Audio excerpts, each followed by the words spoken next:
So there you go, wasn't that good? But we're not quite ready to go home yet. We've got a little bit of tidying up before we wander out of the doors. So let's just go through and make sure we know what we covered and it's clear in front of your eyes for you.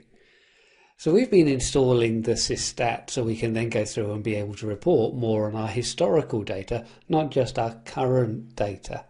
As we were going through, we could see that we could install it on our CentOS 7 system with the yum install -y systat.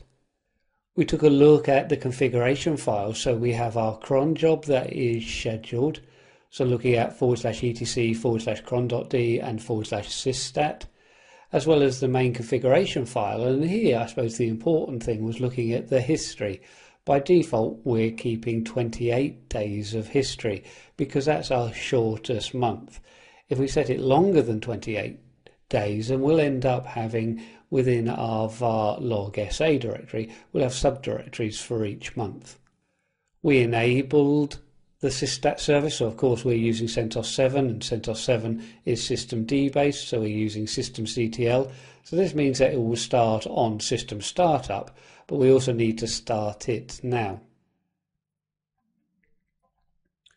Having got the system up and running, then we started looking at some of the additional tools that we now have.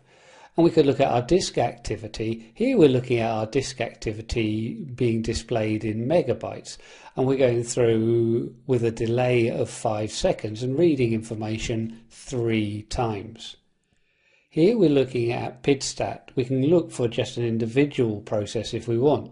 But here we're looking at resources in use by the process ID. Using $, of course, we're looking at the current shell. If we want to look at more processor information, we can use then mpstat.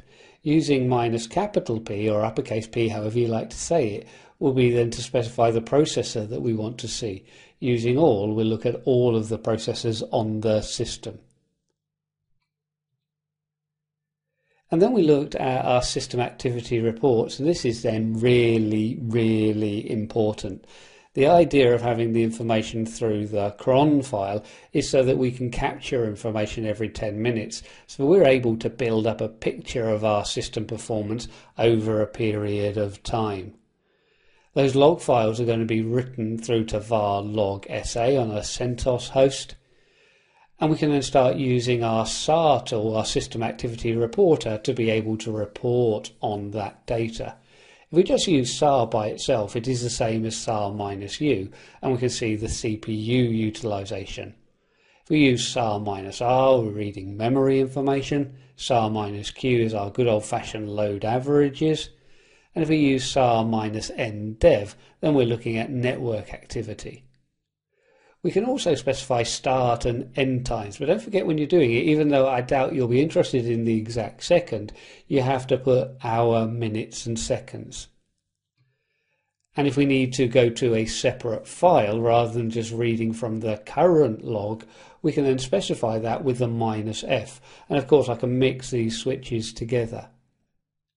So there you go. I do hope you found that useful, and I really think especially the Systat package, that is something that I probably would want installed on nearly every system, just so we can collect and report on that data. Because somebody's going to say, well, the machine's been behaving badly for a long time, but to us it's going to appear really great. It always is. That is, if you like, Murphy's Law. We turn up and it's working fine.